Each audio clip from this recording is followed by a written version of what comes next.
హంసలదేవి కృష్ణానదీ సాగరుణ్ణి చేరే ఈ అత్యంత సుందర ప్రదేశంలో దేవతలచే నిర్మించబడిన శ్రీ రుక్మిణీ సత్యభామ సమేత శ్రీ వేణుగోపాలస్వామివారి దేవాలయం ఉంది. అంతేకాదు మహర్షుల దేవతలకు సంబంధించిన అనేక సంఘటనలు జరిగిన ప్రదేశమిది. పెద్దలను పిన్నలను ఒకేలాగా ఆకర్షించే ప్రదేశమిది. దేవతలచే కట్టబడిన ఆలయ దర్శనానికి పెద్దవాళ్లు ఎంత సంబరపడతారో, సముద్రంలో ఆడుకోవడానికి సముద్రం ఒడ్డున కెరటాలతో పోటీపడుతూ కారులో తిరగడానికి పిన్నలు అంతే సరదా పడతారు. హంసలదేవి కృష్ణా జిల్లాలో విజయవాడకు 110 కిలోమీటర్లు, అవనిగడ్డకు 25 కిలోమీటర్ల దూరంలో ఉంది. విజయవాడ నుంచి పామర్రు, కూచిపూడి, చల్లపల్లి, మోపిదేవి, అవనిగడ్డ, కోడూరు మీదుగా ఈ ప్రదేశం చేరుకోవచ్చు. అలాగే మచిలీపట్నం నుంచి కూడా. అయితే ఈ ప్రాంతానికి బస్సు సౌకర్యం కొంచెం తక్కువ. అవనిగడ్డ నుంచి హంసలదేవి దాకా బస్సులున్నాయి కానీ ఫ్రీక్వెన్సీ తక్కువ. మనకి కావలసిన ఆహారం, మంచినీరు వగైరాలన్నీ మనమే తీసుకుని వెళ్ళాలి. వెలుతురు ఉన్న సమయంలో వెళ్తే ప్రకృతి అందాలను ఆస్వాదించవచ్చు. సరే, ఇప్పుడు ఇక్కడ జరిగిన పౌరాణిక విశేషాలు తెలుసుకుందాం. ముందుగా కృష్ణానదీ విశేషాలు తెలుసుకుందాం. పూర్వం పాపాత్ములందరూ వెళ్లి గంగానదిలో స్నానం చేసి తమ తమ పాపాలను పోగొట్టుకునేవాళ్లు. గంగానది పాపం వీళ్లందరి పాపాలతో అపవిత్రమైంది. ఆ పాపాల నుంచి విముక్తికై ఆవిడ మహావిష్ణువుని ప్రార్థించింది. అప్పుడాయన పాపాత్ముల పాపాల మూలంగా నువ్వు నల్లగా మారిపోయావు, అందుకని నువ్వు నల్లని కాకి రూపంలో వివిధ తీర్థాలలో స్నానం చేస్తూ ఉండు. ఏ తీర్థంలో స్నానం చేసినప్పుడు నీ మాలిన్యం వదిలి హంసలా స్వచ్ఛంగా మారతావో అది దివ్య పుణ్యక్షేత్రమని చెప్పాడు. గంగా కాకి రూపంలో వివిధ తీర్థాలలో స్నానం చేస్తూ కృష్ణవేణి సాగర సంగమ ప్రదేశంలో కూడా చేసింది. వెంటనే ఆవిడికి కాకి రూపం నశించి హంస రూపం వచ్చింది. అందుకనే ఈ ప్రాంతాన్ని హంసలదేవి అన్నారని ఒక కథ. పూర్వం దేవతలు సముద్ర తీరంలో ఒక వైష్ణవాలయం నిర్మించి అక్కడ వారు పూజాధికాలు నిర్వర్తించాలని అనుకున్నారు. మరి దేవతలు వచ్చి పూజలు చేయాలంటే వారికి ఏ ఆటంకం లేని ప్రదేశం కావాలి కదా. పూర్వం ఈ ప్రాంతమంతా దట్టమైన అడవులతో నిర్మానుష్యంగా ఉండేది. అందుకని దేవతలు ఇక్కడ వేణుగోపాలస్వామి ఆలయం కట్టి పూజలు చేయసాగారు.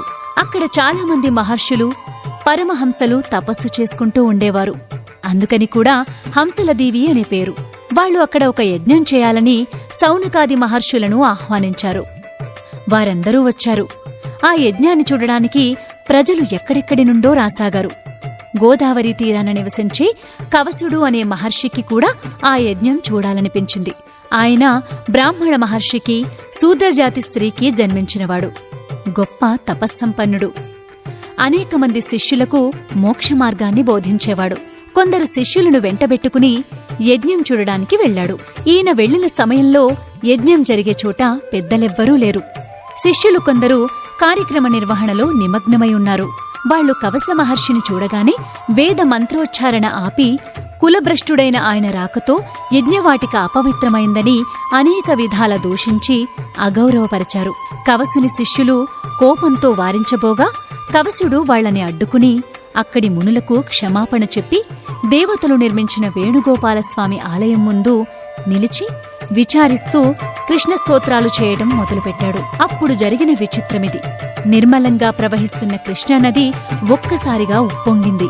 ఇప్పటి పులిగడ్డ గ్రామానికి కొంచెం అవతల 2 చీలికలై ఒక చీలిక ఉధృతంగా బయల్దేరి కళ్లేపల్లి మీదుగా హంసలదేవి వచ్చి వేణుగోపాలస్వామి పాదాలను తాకి కవస మహర్షి చుట్టూ తిరిగి యజ్ఞవాటికని ముంచెత్తింది. యజ్ఞకుండాలు నీటితో నిండిపోయాయి. ఋత్విక్కులు నీటిలో కొట్టుకుపోయారు. భయంకరమైన ఈ అకాల ప్రళయానికి కారణం సౌనకాది మహర్షులు దివ్యదృష్టితో చూసి కవస మహర్షికి జరిగిన అవమానం వల్ల ఇది జరిగిందని గ్రహించి కవసుని దగ్గరకు పరుగున వెళ్లి క్షమించమని వేడుకున్నారు. ఆయన క్షమించడానికి నేనెవరని నా అవమానం చెప్పుకుని కృష్ణుడి దగ్గర బాధపడ్డాను. దానికి ఆ దేవదేవుని పేరుతోనే ఉన్న ఈ నదీమ తల్లి వచ్చి నన్ను ఊరడించింది. మీరు ఆ కృష్ణుణ్ణి, నదీమ తల్లిని ప్రార్థించండి అన్నాడు.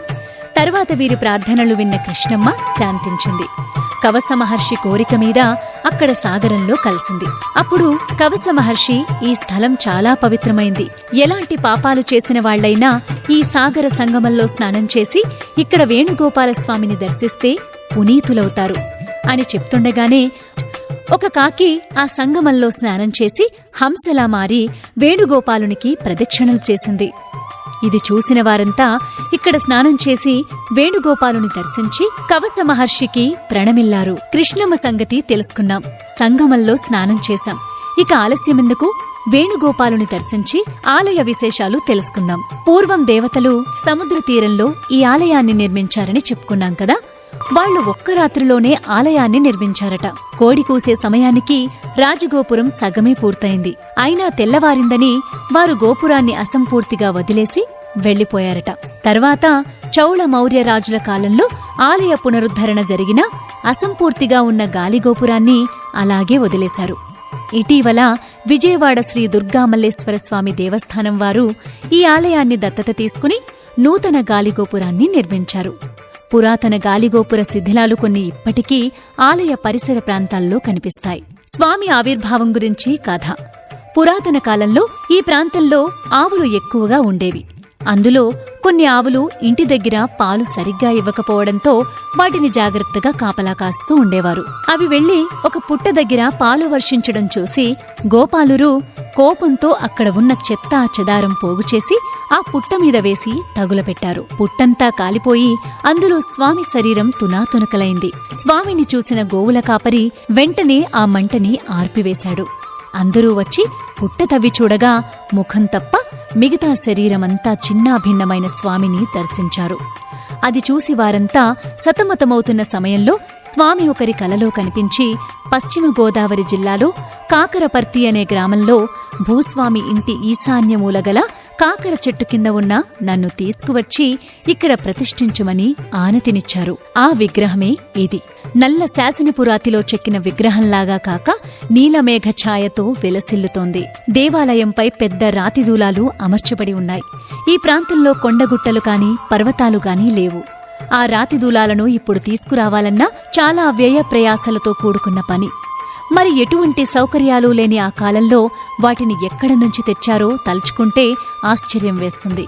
ఆలయ కుడ్యాలపై గరుత్మంతుడు, లక్ష్మీనారాయణుడు, నరసింహుడు, ఆంజనేయస్వామి మొదలగు విగ్రహాలుంటాయి. ఇక్కడ ఉత్సవాలు ప్రతి సంవత్సరం మాఘశుద్ధ నవమి నుండి మాఘ బహుళ పౌర్ణమి వరకు బ్రహ్మోత్సవాలు జరుగుతాయి. ఇవి హంసలదేవి విశేషాలు.